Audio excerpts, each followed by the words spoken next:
어려운 시기에 우리가 살고 있는데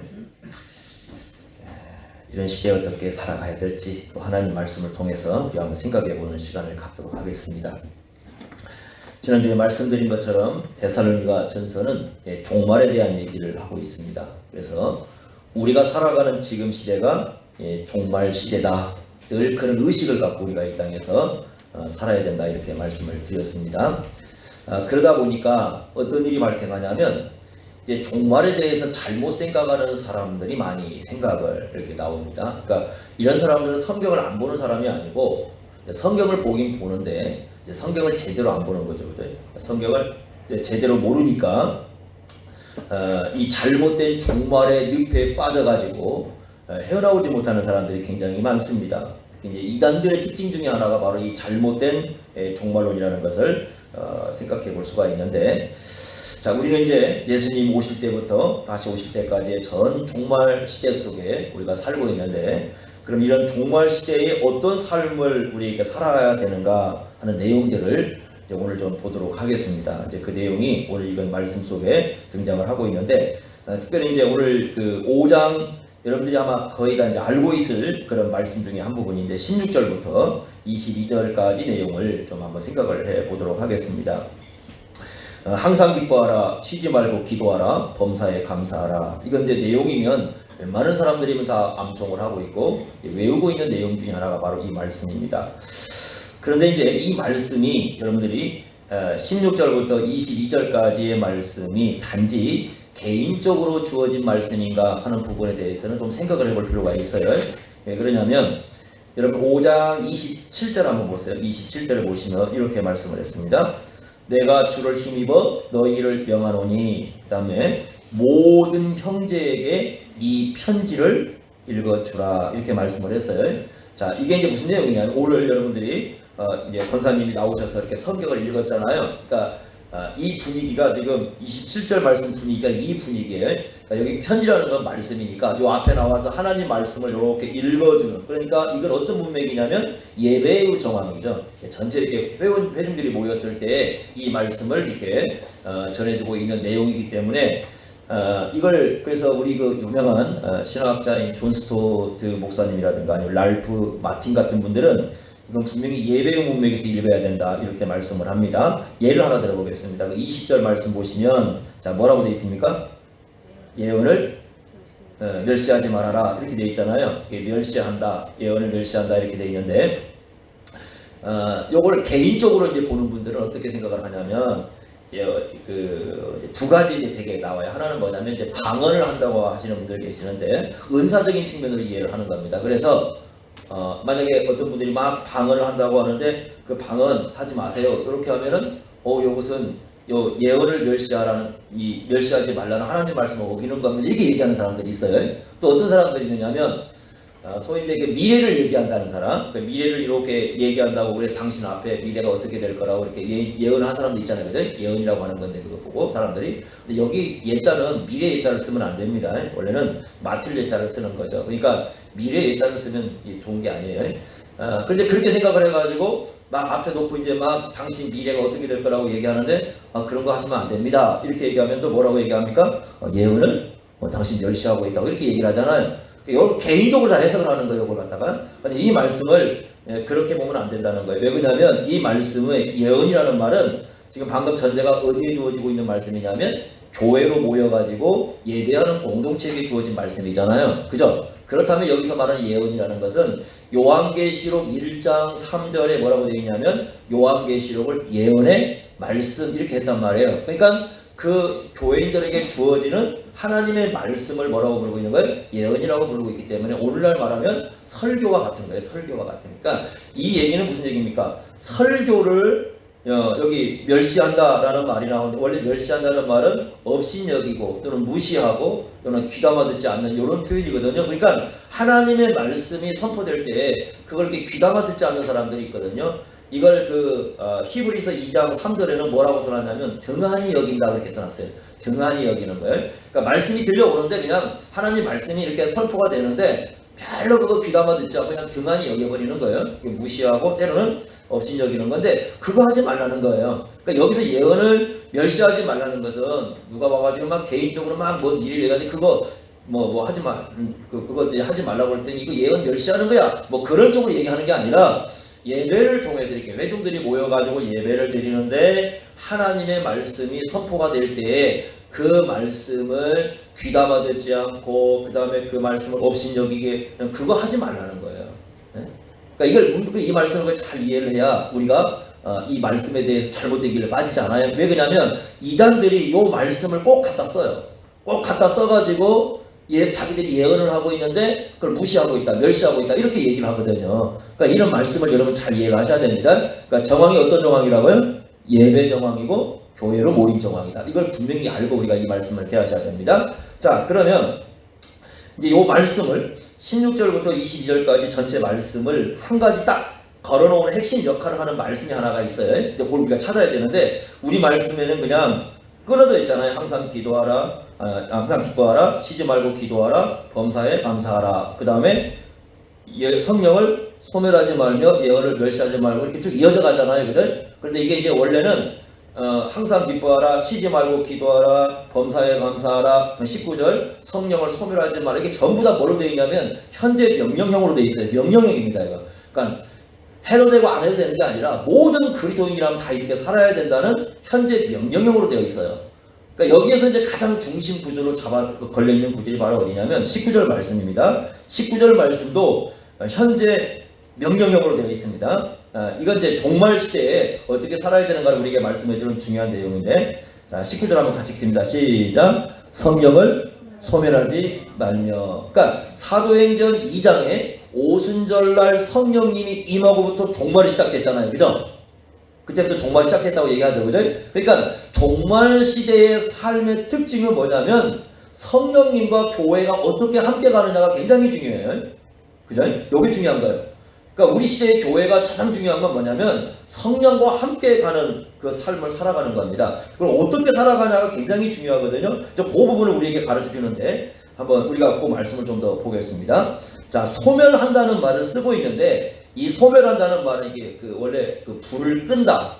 두 가지 의미가 있어요. 하나는 뭐냐면 장작불처럼 이렇게 불이 타오르는데 그렇게 꺼버린다라는 의미가 있을 수 있고, 두 번째는 뭐냐면 옛날에 그 전등불, 지금 이게 전기를 켜는 건 아니잖아요. 호롱불 같이 이렇게 켜놓은 거 있잖아요. 그럼 이제 그걸 꺼버렸을 때 이제 끄다라는 말을 쓰는 건데, 이제 거기서 온 말이 이것이. 여기서 이제 우리가 아닌 것, 먼저 아닌 것 세 가지부터 생각하셔야 됩니다. 첫째, 이제 요걸 말씀을 가지고 오해를 하는 분들이 계세요. 그러니까 성령을 소멸하지 말라. 여기서 이제 요 내용이 아닌 것. 첫째는 뭐냐면 성령이 뜨거운 불이다. 그렇게 생각하면 안 됩니다. 끄다는 말은 비유입니다. 비유입니다. 그러니까 이걸 우리가 막 성령은 뜨거운 불인데 우리 마음속에 막 성령이 막 불과 이게 막 뜨거운 불이 일어나가지고 그걸 끄지 말라는 앞뒤 내용을 여러분 잘 보시면 그게 아니라는 걸 좀 이따 볼 수 있어요. 자, 그거다 이렇게 생각하시면 안 됩니다. 이게 첫 번째 아닌 겁니다. 두 번째 아닌 건 뭐냐면 이건 불이 마치 이렇게 꺼지면 이렇게 사라지잖아요. 그러듯이 성령이 있다가 점점 없어지는가 보다 이렇게 생각하시면 안 됩니다. 성령은 인격이시기 때문에 인격이에요. 그죠? 인격이기 때문에 있다가 이런 거 아닙니다. 점점 이렇게 사라지는 거 아니에요. 그죠? 여러분 인격이잖아요. 그죠? 여러분 인격 아닙니까? 근데 왜 아무도 수긍을 안 해요? 인격 맞죠? 인격이 막 나중에 점점 사라집니까? 그거 아니잖아요. 그죠? 그러듯이 여기 성령님이 여기 있다가 점점 조금씩 사라지는 그런 얘기하는 거 아니에요? 이 두 번째 아닌 겁니다. 그 오해하면 안 됩니다. 그거. 세 번째 오해는 뭐냐면 이 말씀을 가지고 성령과의 관계가 끊어졌다 이렇게 생각하시면 안 됩니다. 소멸되는 것, 성령과 관계가 끊어지는 얘기하는 거 아닙니다. 그걸 잘 이해를 하셔야 돼요. 그러니까 한번 우리에게 성령이 오시면 영원히 떠나요, 안 떠나요? 떠나요, 안 떠납니까? 안 떠나요. 그러니까 끊어지는 얘기하는 거 아니니까 그것도 여러분 잘 이해를 하셔야. 그러니까 아까 전제가 뭐냐면 현재 명령형이라고 그랬잖아요. 그죠? 그러니까 현재적인 상황을 얘기하는 거예요. 그러니까 이것은 뭐냐면 현재의 활동과 관계가 현재의 활동. 그러니까 이 말씀은 이런 뜻입니다. 현재 성령께서 여러분들 가운데 활동하고 있는데 그 성령의 활동을 꺼버리거나 성령께서 여러분을 통해서 일을 하려고 하는데 그걸 억누르면 안 된다는 거예요. 요 의미가 그런 얘기입니다. 그러면 이 중요한 게 뭐냐면, 그럼 여기서 말씀하는 성령의 사역이 뭘까요? 이게 이제 우리의 질문이잖아요. 그죠? 성령의 사역이 뭐길래 성령의 사역을 끄지 말라는 얘기입니까? 라고 얘기하는데, 그래서 이제 두 가지 이제 견해가 있어요. 하나는 뭐냐면 16절과 18절 말씀으로 이렇게 보는 겁니다. 그러니까 항상 기뻐하라, 쉬지 말고 기도하라, 범사에 감사하라. 요게 성령이 하시는 사역인데, 요걸 내가 이제 꺼버리는 거야, 내 속에서. 예를 들면 하나님께서 나에게 감사할 조건을 줬는데 감사 별로 안 해요, 하나님께. 그러면 요것이 이제 성령의 역사를 꺼버리는 거다, 이렇게 얘기를 하는 거죠. 그런 이제 첫 번째 해석이고, 두 번째는 뭐냐면 20절, 21절, 23절과 연관되어 있다고 보는 겁니다. 예언을 멸시하고 범사에 아래 좋은 걸 취해야 되는데 그렇게 않고, 악은 모양이라도 버려야 되는데 악을 행하고, 뭐 이렇게 되면 이걸 성령을 꺼버리는 걸 보는 거죠. 예를 든다면 예언을 멸시한다. 그러니까 우리가 이렇게 모여가지고 하나님 말씀을 듣는데, 설교를 듣는데 그건 뭐 내게 별로 중요하지 않아. 나는 별로 설교 듣고 싶은 생각이 없어. 하나님 말씀 나에게 중요하다 하고 하나님의 말씀을 등한히 해버리면 그게 뭐라는 거예요? 성령의 역사를 꺼버리는 역사가 된다는 거죠. 그래서 양쪽 두 가지 견해가 있어요. 그런데 제가 볼 때는 그렇게 나누는 것보다 차라리 어떻게 보는 게 훨씬 낫느냐면 16절부터 21절 전부를 다 여기다 걸어놓는 거예요. 그러니까 여기 나와 있는 6가지의 모든 역사가 다 누구의 역사예요? 성령의 역사인데, 이제 이 중에 이제 어느 하나라도 우리가 무시를 해버리면 그 뭐가 되는 거예요? 성령의 역사를 이게 내가 꺼버리는 이제 그런 일을 하는 거죠. 자, 그런 사회이기 때문에 이 6가지에 다 걸려있다고 보셔야 됩니다. 핵심은 이거예요. 여러분, 성령의 그 역사가 요한복음 16장 13절 14절에 보면은 진리 가운데로 인도하고 예수님의 영광을 드러낸다고 그랬어요. 그리고 요한복음 15장 26절에 예수님을 증언한다고 그랬습니다. 그럼 이런 얘기입니다. 이 말씀이 우리가 예수님 안에서 살아간다면, 우리 정말 예수님 따라 살아가야 되겠죠. 예수님 안에서 살아간다면, 그리고 예수님을 바르게 배웠다면 우리가 어떤 삶을 살아야 돼요? 방금 여기서 제가 16절부터 22절까지 이 삶이 나와야 돼요. 그러니까 저 사람이 진짜 예수 따라가는 사람이야? 저 사람이 정말 예수 믿고 사는 사람이야? 라고 평가할 수 있는 기준이 뭐냐면 16절부터 22절까지 말씀이에요. 네? 이게 진짜 우리가 예수를 따라가고 있느냐, 그걸 보여주는 아주 중요한 기준점이라는 걸 우리에게 알 수가 있습니다. 그러니까 이렇게 말씀할 수 있습니다. 자, 항상 기뻐하라, 쉬지 말고 기도하라, 범사에 구하라, 감사하라. 이걸 깨트리지 말라는 거야. 이게 이제 우리 속에서 이게 불처럼 이게 서 있어야 돼. 우리가 이렇게 불처럼 딱 이게 있어야 우리가 이 세상을 살아갈 수가 있는 거지. 만약에 이것을 꺼버린다면, 이것이 우리 속에 사라져 버린다면, 예를 들면 기뻐하지 않고 기도하지 않고 감사하지 않고 이렇게 살아간다면, 요건 뭘 갖다가 완전히 꺼버리는 거예요? 성령의 역사를 꺼버리는 거예요. 거꾸로 얘기하면 이런 거예요. 우리가 진짜 예수님 안에 살고 있다면 항상 기뻐할 수 있고, 우리가 예수 안에 살고 있다면 쉬지 말고 뭐하고요? 기도하고, 우리가 예수 안에 살고 있다면 범사에 뭐 한다는 겁니까? 감사하는 거죠. 성령께서 하시는 일이 뭐냐? 여러분, 성령께서 하시는 일이 뭘까? 하고 막 얘기하지만 성령이 하시는 일은 뭐냐면 우리로 하여금 기뻐하게 하는 거예요. 성령이 하시는 일은 우리에게 기도하게 하는 거예요. 성령이 하시는 일은 우리에게 뭐하게 하는 겁니까? 감사하게 하는 거예요. 이게 성령의 사역이에요. 그러니까 우리가 이런 것을 생각하고 이 성령의 사역을 외면하지 말라는 거죠. 이게 이 말씀의 핵심이에요. 그래서 우리 종말 시대에 어떻게 살아가야 되느냐? 이런 삶을 살아야 되는데, 자, 그럼 우리가 이제 이걸 전체적으로 살피기 어려워요. 이제 한 구절만 우리가 한번 생각을 해보겠습니다. 자, 17절 말씀 생각해 봅시다. 17절 말씀. 자, 17절 말씀 함께 읽겠습니다. 시작. 쉬지 말고 기도하라. 여러분, 바울이 보시면 기도하는 사람이죠. 1장 한번 데살로니가서 1장 2절 보세요. 이렇게 얘기합니다. 1장 2절. 우리가 너희 모두로 말미암아 항상 하나님께 감사하며 기도할 때에 너희를 기억하고 있다. 그러니까 여러분, 이 기억이라는 말은 단지 머릿속에 기억하는 게 아니라 말한다는 뜻이에요. 그러니까 내가 너희를 말하고 있다, 이런 뜻입니다. 그러니까 얘기는 뭐겠습니까? 내가 기도하면서 너희들 데살로니가 교회를 이룬 성도들 한 사람 한 사람 이름을 하나님께 내가 얘기하면서 기도하고 있다, 이런 뜻이죠. 그런데 3절 보세요. 3절. 예, 끝부분에 뭐라고 3절 끝부분에 우리 하나님 앞에서 어떻게 기억하고 있다고요? 끊임없이 기억하고 있다. 그러니까 바울은 정말 쉬지 않고 기도하는 사람이었어요. 교인을 위해서 끊임없이 기도하는 그런 사람이었습니다. 3장 10절 한번 보세요. 자기가 그렇게 얘기를 합니다. 3장 10절 이렇게 얘기합니다.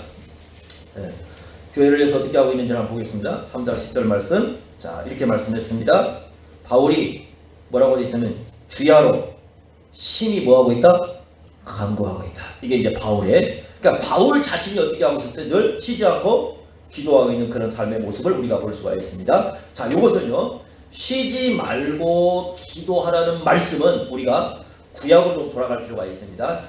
그러니까 이제 어떤 분들이 계시냐면, 그러면 쉬지 않아야 되니까 교회당에 와가지고 24시간 동안 가만히 앉아서 기도하면 되겠네요. 이렇게 생각하시는 분들이 있어요. 자, 그런 얘기 하는 거 아니니까 우리가 잘 이해를 하셔야 됩니다. 그래서 구약에 제가 이제 두 가지 상황을 여러분들에게 말씀을 드릴 텐데, 이제 그게 이 의미를 함의하고 있다고 보셔야 됩니다. 첫째는 뭐냐면, 출애굽기 29장에 가보면 29장 38절부터 42절까지 보면 어떤 게 있냐면, 매일 그 1년 된 어린 양을 아침에 한 마리, 저녁에 한 마리 바치라고 되어 있죠. 그래 안 그래? 그렇게 되어 있죠? 자, 아침에 한 마리, 저녁에 한 마리. 자, 어린 양은 누굴 상징하죠? 예수 그리스도시죠. 나중에 신학에 오면은 어린 양이 예수 그리스도를 의미합니다. 그러니까 예수 그리스도 안에서 삶의 모습을 우리에게 비춰주는 거예요.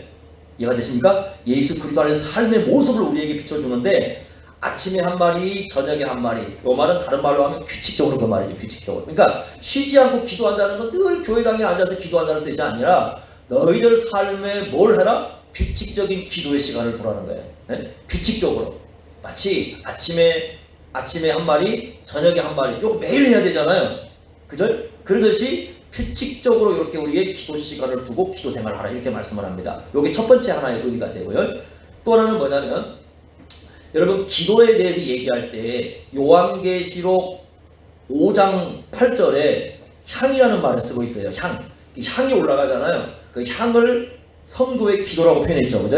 그 다음에 요한계시록 8장 3절과 4절에도 향을 뭐라고 표현하냐면 성도들의 기도로 표현을 했단 말이에요. 이거 굉장히 중요합니다. 왜냐하면 여기서 어디 온 거냐면 출애굽기 30장에서 온 거예요. 그러니까 29장에서는 이걸 아까 얘기한 것처럼 상번제라고 부르는 거, 매일 양 한 마리씩 아침에 한 마리, 저녁에 한 마리 이렇게 드리는 거고, 그 다음에 출애굽기 30장에 가면 1절부터 10절까지에 뭐가 있느냐면 소위 말하는 향단이라는 게 있어요. 향단.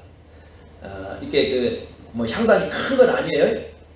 예를 들면 그 넓이하고 요게 이제 넓이 이렇게 요것이 한 45cm 정도 되고 높이가 한 90cm가 되는 거니까 그렇게 큰 것은 아니에요. 그걸 이렇게 설치하는데, 그게 이제 지성소 딱 들어가는 입구, 그 지성소 이렇게 성소하고 지성소 있잖아요. 근데 성소 이렇게 하고 지성소에 막이 쳐져 있지 않습니까? 그러면 그 막이 쳐져 있는 맨 입구, 처음에 들어가는 입구에 요 향단이 설치가 되는데, 이제 하나님께서 제사장의 직무를 주면서 세 가지를 얘기합니다. 첫째는 뭐냐면 아침과 저녁으로 날마다 향을 살라야 된다는 거. 요거 이제 규칙적으로 해야 됩니다. 두 번째는 뭐냐면 절대 끊어지면 안 됩니다. 향이 절대 끊어지면 안 된다. 세 번째는 뭐냐면 절대 다른 향을 피우지 말아라. 그러니까 하나님께서 이 향을 만드는 법을 가르치셨어요. 그대로만 하라 이렇게 말씀을 했어요. 자, 이게 제사장이 매일매일 의무예요. 그러니까 날마다 향을 아침 저녁으로 살라야 돼요. 아까 뭐와 좀 비슷하죠? 양 한 마리 아침하고 저녁에 들어가면 비슷하죠, 그죠?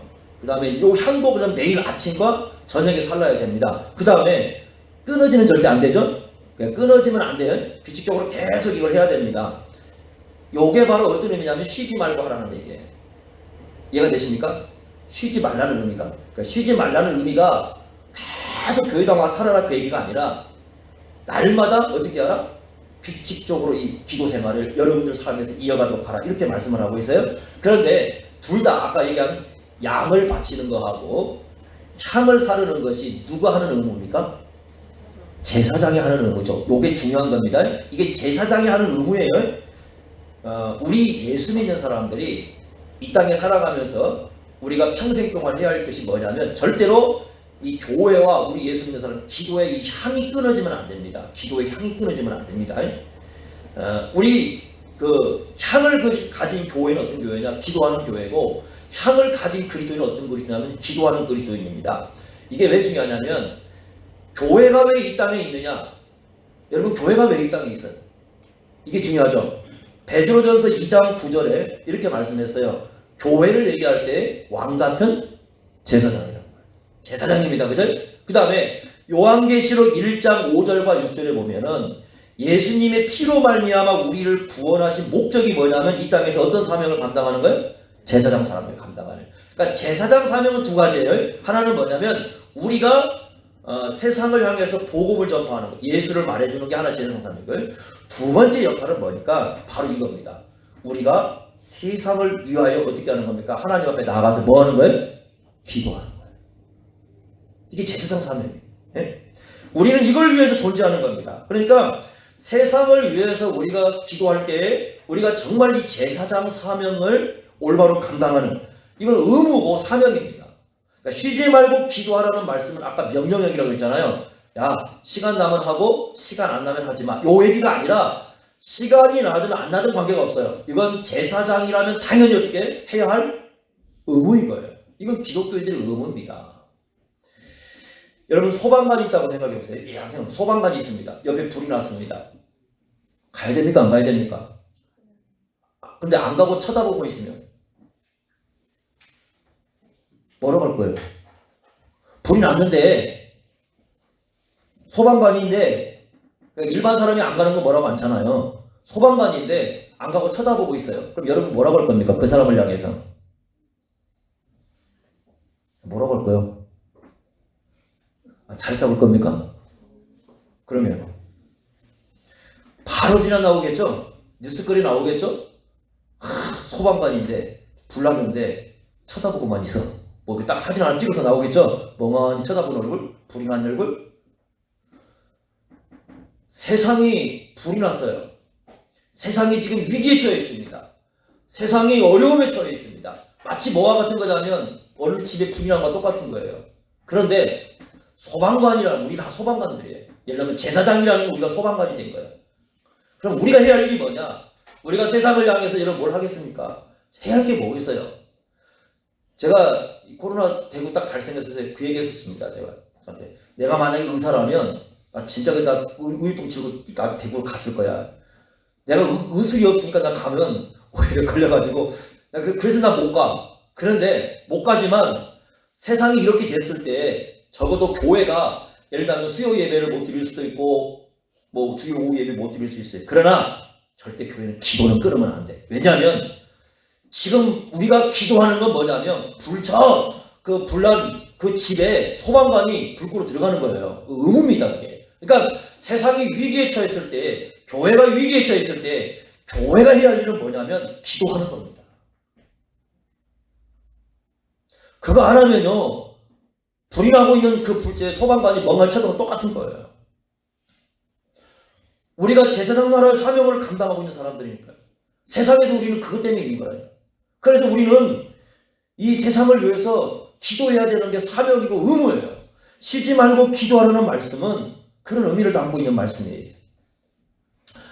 기도에 대해서 여러분 이런 겁니다. E.M. 바운즈라는 유명한 목사님이 계시는데 그분이 이제 기도에 대한 굉장히 많이 강조를 하는데 막 기도가 뭐냐? 그럼 어떤 사람들은 막 여러 가지 얘기를 해요. 막 얘기하는데 이분은 이렇게 얘기합니다. 소원이, 그 마음 속에 있는 소원이 기도의 뿌리라 이렇게 얘기합니다. 이게 굉장히 중요한 표현입니다. 소원이 기도에 대한 뿌리다. 여러분 성경에서 기도 얘기할 때 가장 많이 나오는 표현 중에 하나가 구하라는 말이죠. 그래 안 그래? 마가복음 11장 24절에 무엇이든지 기도하고 구하는 것은 받은 줄로 알아라.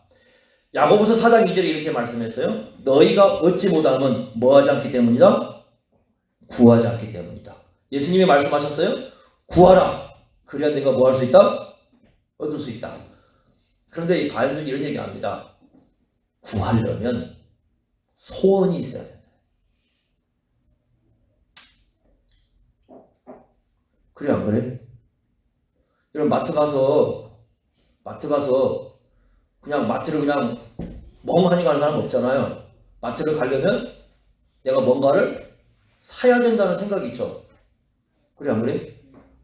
그러니까 그걸 구하기 위해서 어디를 가는 거예요? 마트로 가는 거잖아요. 내가 뭔가를 사야 된다는 게 없다면 마트 갈 일이 있어요? 없어요? 없죠. 그러니까 이 말이 굉장히 중요한 거예요. 왜 사람들이 기도하지 않느냐? 소원이 없는 거예요. 진정한 소원이 없는 거예요. 자, 여러분 생각해 보세요. 우리가 지금 사회적 위기가 와서 진정한 코로나가 세계에 왔습니다. 그러면 여러분 코로나가 종식되길 원합니까? 진정으로? 아니. 여러분 그 진짜 소원하냐 그 말이에요. 안 해요? 해요? 그럼 어떻게 해야 됩니까? 구해야 되겠죠. 누구에게? 하나님께 구해야죠. 하나님께 구해야죠. 기도해야죠. 우리에게 그 소원이 진짜 있냐는 거예요. 그리고 그걸 해결해 줄 수 있는 분이 하나님이신 걸 믿느냐는 겁니다. 물론 전 세계적으로 의사들이 물론 합니다. 그러나 이 전 세계를 우주를 통치하시고 나라를 통치하시고 온 세계를 통치하신 분은 하나님이시기 때문에 결국 이 문제를 해결할 수 있는 키도 사실은 하나님께서 가지고 계시는 거예요. 그러면 우리가 정말 이게 소원이라면 기도해야 되는 거예요. 근데 문제는 뭐냐면 소원이 없는 거예요. 우리 마음속에 진정한 소원이 없는 거예요. 그러니까 기도하지 않는다. 이게 이엔 바운드가 얘기하는 그 기도의 내용인데 제가 참 그 의미가 있다고 봐요. 소원이 기도의 뿌리다. 맞습니다. 여러분. 진정한 소원이 있어야 진정으로 기도해요. 그런데 그냥 이랬으면 좋겠다. 저랬으면 좋겠다. 이런 사람들은 기도하지 않습니다. 좋겠다는 게 아니라 정말 그렇게 되기를 원해야 돼요. 우리 속에서. 그래야 간절히 구하는 거예요. 여러분 교회가 어떻게 되길 원하십니까? 교회가 이랬으면 좋을 거야. 저랬으면 좋을 거야. 교회를 위해서 기도하지 않습니다. 정말 교회가 이렇게 돼야 된다고 마음속에 소원을 가져야 교회를 위해서 기도할 수 있는 거예요. 뭐 이랬으면 좋아, 저랬으면 좋아. 이건 아닙니다. 우리 자녀도 마찬가지예요. 이랬으면 좋겠다, 저랬으면 좋겠다. 이러면 자녀를 위해서 기도하지 않습니다. 정말 자녀가 이래야 된다. 어떤 그런 분명한 우리 속에 소원이 있어야 기도하게 되는 거예요. 이거 정말 너무나 중요한 것 같아요. 그래서 우리가 기도하지 않으면 지금 이 시기에 여러분 이 시기가 우리 그리스도인들이 기도할 시간인데 제가 가장 안타까운 게 뭐였냐면 이런 거였어요. 제가 목사님들한테 얘기합니다. 어느 누구도 교회에 세상적 사람들이 기도를 요청하지 않습니다. 교회에 돈을 달라고 하겠습니까? 어차피 다 어려운데 서로가. 여러분 지금 보세요. 지금요 우리가 예배를 안 드리고 나서 어떤 일이 벌써 아십니까? 교회마다 다 선교사들 파송하고 있잖아요.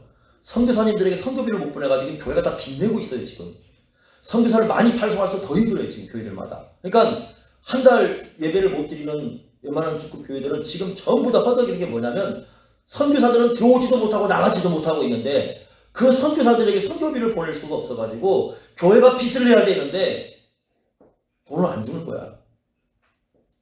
이것 때문에 지금 교회뿐만 아니라 선교사들이 너무 힘들고 있는 게 지금의 실정입니다. 그런데 정말 지금 이 어려운 시기인데 어느 누구도 교회를 향해서 기도해달라고 요청하지 않아요. 교회가 뭐 했을까 지금까지 세상을 위해서. 자, 그런 생각이 들어요. 도대체 교회가 뭘 했는가?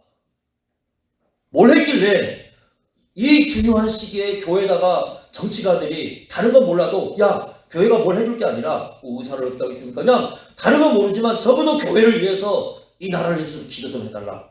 이런 얘기가 나와야 되는데 이런 얘기가 한마디도 나오지 않는다는 것이 통탄할 얘기예요. 정말 우리 교회가 통탄할 얘기는 이겁니다. 교회가 세상을 향해서 뭘 했길래 교회가 세상 앞에 어떻게 존재했길래 세상은 이 어려운 시기에 교회를 위해서 교회 앞에다가 한마디도 기도해달라는 요청을 하지 않습니까? 우리가 정말 세상을 향해서 등불같이 존재하고 있었는지 우리가 세상을 향해서 향을 피우고 있었는지 향을 내고 있었는지 우리 한번 이것 때문에 신중히 우리 한번 생각해 볼 필요가 있어요. 네, 여러분 교회가 기도하지 않으면 아무도 기도하지 않습니다.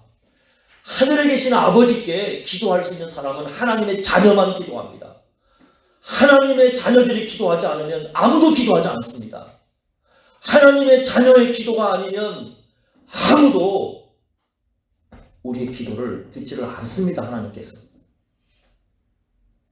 정말 중요한 거예요. 자, 여러분 베드로전서 한 번 우리 보고 합시다. 이렇게 말씀합니다.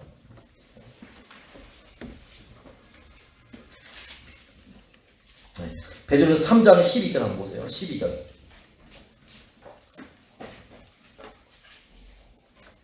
이렇게 말씀했습니다. 베드로전서 3장 12절 같이 한번 읽겠습니다. 시작. 주의 눈은 의인을 향하시고 그의 귀는 의인의 간구에 기울이시되. 여기까지 말입니다. 자, 여기 의인은 예수 믿는 사람입니다. 하나님의 눈은 의인을 쳐다보고 우리를 바라보고, 지금 하나님의 눈이 바라보고 있는 누구라고요? 우리라고요. 하나님의 귀가 지금 어디에 지금 기울이고 있다고? 귀를? 우리의 간구에 우리 지금 하나님께서요, 우리를 바라보고 있어요. 우리가 지금 이 시기에 뭘 하고 있는지. 그리고 하나님의 귀가 지금 우리에게 쫑긋하고 있어요. 도대체 뭔 얘기를 하고 있는지 우리가. 그런데 하나님 백성들이 다 침묵한다고 생각해 보세요. 기도하지 않고 하나님께서는 지금 우리를 향해 이렇게 뭘 하는지를 보고 계시고, 하나님은 지금 우리가 뭔 기도를 하는지를 이렇게 들어보고 계시는데 아무도 기도하지 않는다고 생각해 보세요. 여러분, 그러면 세상은 소망이 없어요.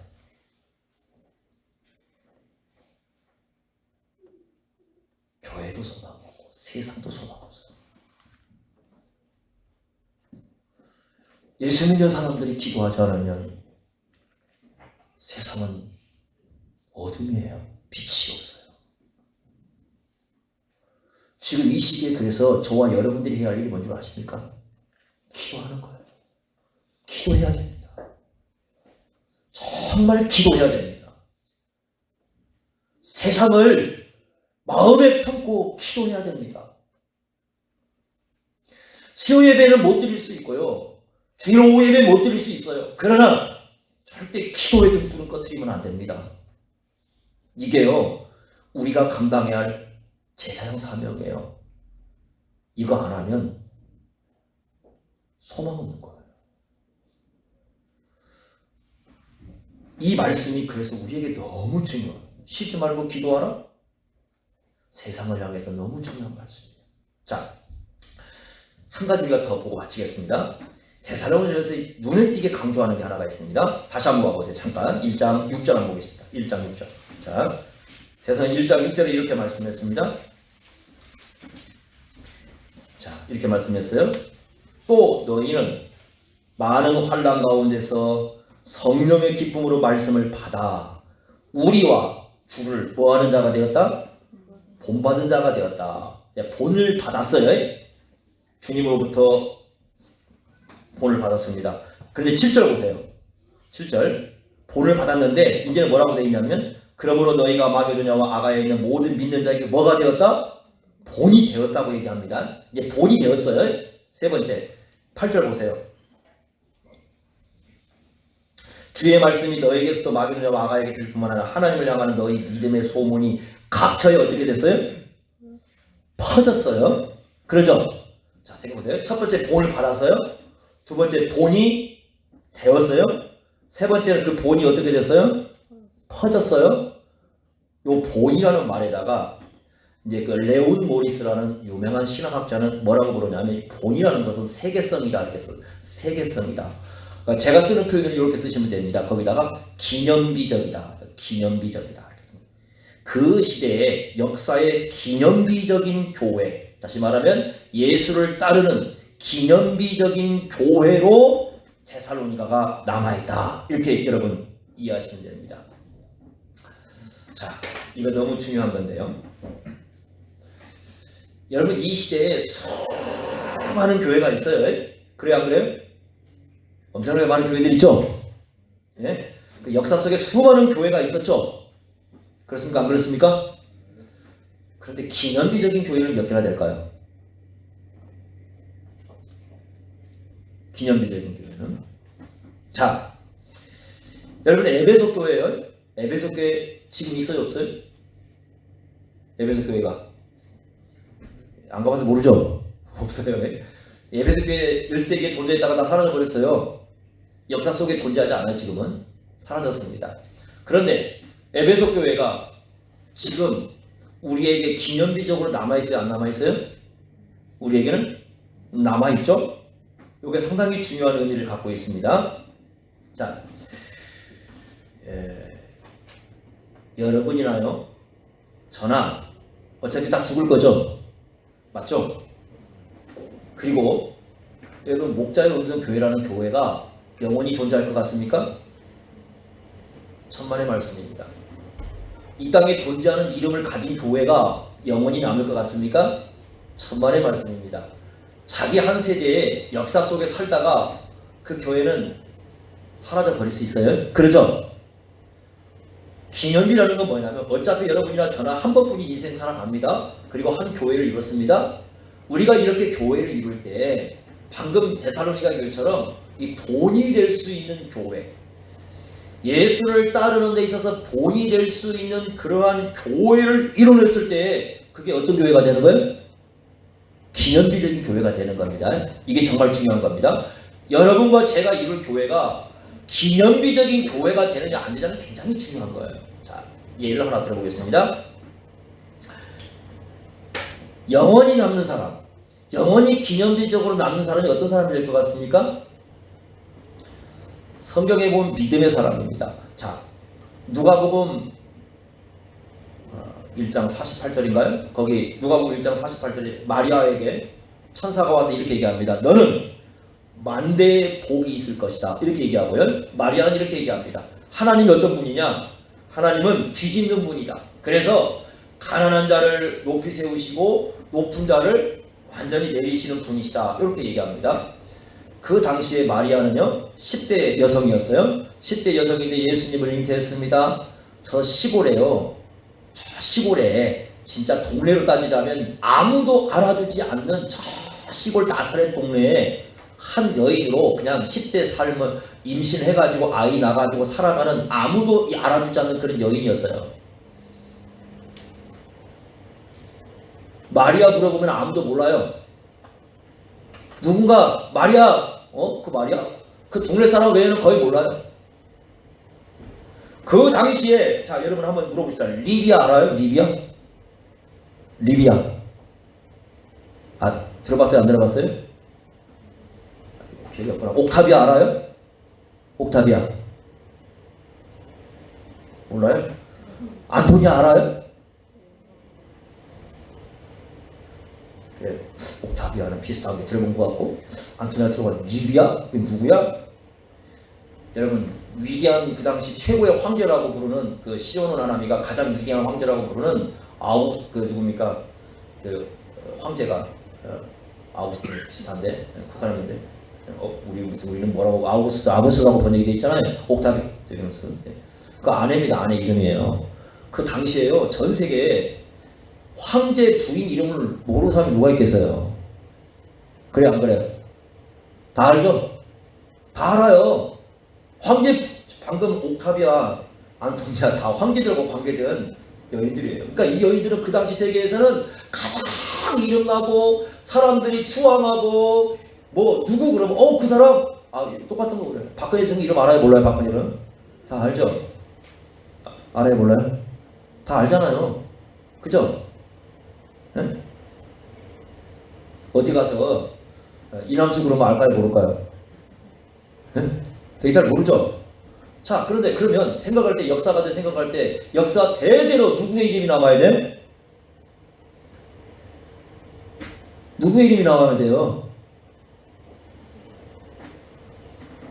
원래 사람들로 얘기하면 리비아라는 이름이 훨씬 더 우리 시대에 남아야죠. 그 당시 가장 유명했으니까. 그래요 안 그래요? 그러죠? 그런데요, 마리아는 알아요? 몰라요? 예수님 잉태했던 마리아는 알아요? 몰라요? 리비아는 알아요? 몰라요? 몰라요. 다시 말하면요, 기념비적인 이름은 그 당시에 얼마나 이름이 났는지, 그 당시에 얼마나 권세를 가졌는지, 그 당시에 얼마나 잘 살았는지, 그 당시에 얼마나 위대한 자리에 앉았는지 그걸로 아무것도 결정되는 게 아니라는 거예요. 진짜 영원히 남는 이름은 믿음의 사람들입니다. 믿음의 사람.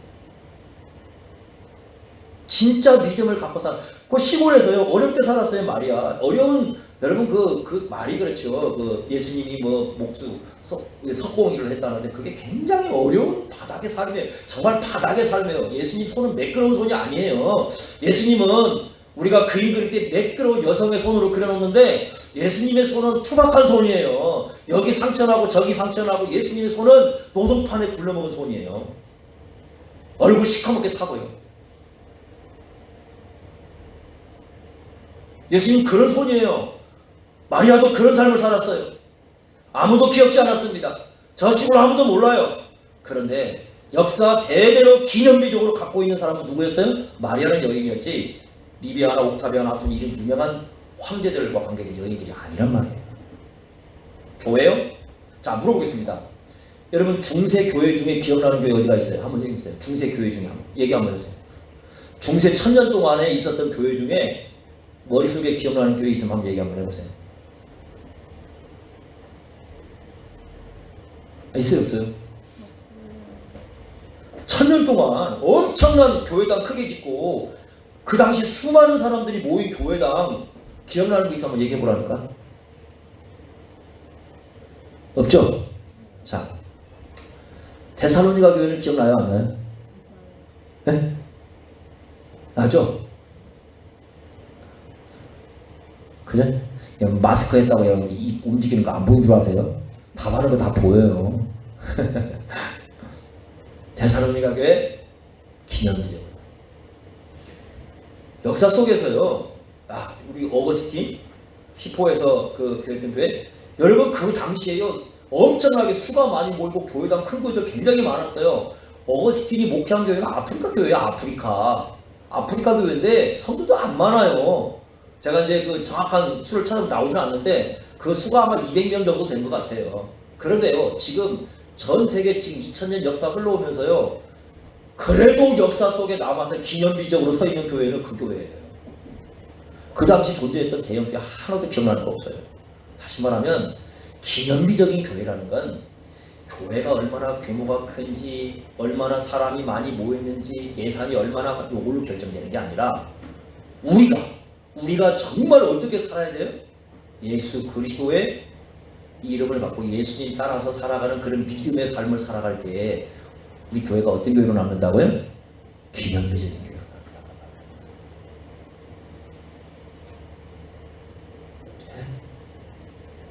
남는다. 이해가 되세요? 그러면 여러분들은 기념비적인 교회로 역사 속에 남고 싶은가? 그런 소원 있습니까? 없어요? 교회 이루면서 한 시대를 살아가면서 우리 시대를 교회를 이루고 살아가면서 기념비적인 교회로 그렇게 남고 싶은 교회로 안 되냐고 말이에요. 그런 마음이 안 드냐고. 우리 한번 그렇게 살아야 될 거 아니에요. 그죠? 그러려면 우리가 길은 하나밖에 없어요. 우리가 어떻게 살아가는 거예요? 믿음의 삶을 살아가요. 그래서 본을 보이는 삶. 본이라는 건요, 여러분, 본이라는 건 1000명이 모여야 본을 보이는 게 아니라 단 한 명이라도 제대로 하면 그게 뭐가 되는 거예요? 그게 본이 되는 거예요. 우리가요, 10명이 모이면 10명이 제대로 살면 그게 뭐가 되는 거예요? 그게 본이 되는 거예요. 본이라는 건요, 수천 명이 모인다고 본이 되는 거 아니에요. 여러분 보세요. 이스라엘 광야에서요, 250만 명이 나왔죠. 250만 명이 나왔을 때 진짜 본이 된 사람은 몇 명이었어요? 몇 명이었어요? 단 2명이죠. 누굽니까? 여호수아와 칼렙이잖아요. 그래, 이 두 사람만 제대로 본을 보여도 뭐가 됐어요? 기념비적인 사람들이 됐잖아요. 그죠? 마찬가지예요.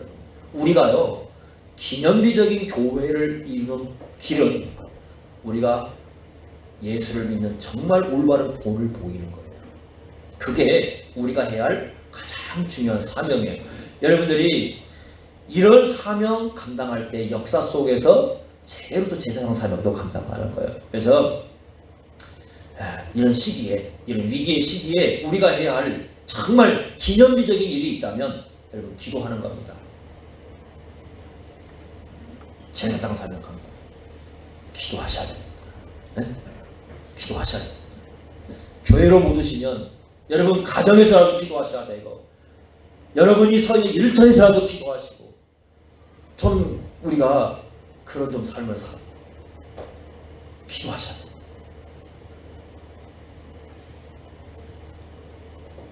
네? 근데 여러분 그런 기념비적인 교회를 좀 이룹시다. 아셨죠? 네? 여러분 우리가 좀 세상이 위기에 있다고 흔들리지 말고 좀 의연하게 대처하면서 하나님 계시니까 의지하면서 기도하면서 이겨갑시다. 여러분 위기의 시기는 버텨야 돼요. 다른 말로 버티는 겁니다. 따라서 믿음은 버티는 거다. 원래 믿음이라는 말 뜻이 버티다는 말이에요. 버텨야 됩니다. 하나님 믿고 버티셔야 됩니다. 그래야 이길 수 있어요. 버티는 사람은 이기는 겁니다. 고난 앞에서 우리가 할 수 있는 길은 버티는 겁니다. 버티려면 힘이 있어야 되잖아요. 버틸 수 있는 힘 하나님이 주십니다. 버틸 수 있는 힘을 하나님부터 얻으려면 기도하셔야 됩니다. 우리가 해야 됩니다. 세상을 향해서도 해야 되고 우리 자신을 위해서도 해야 됩니다. 그래서 오늘 말씀대로 쉬지 말고 기도하시는 그런 삶을 여러분 삶 속에서 함께 살아갈 수 있기를 바랍니다. 기도하겠습니다.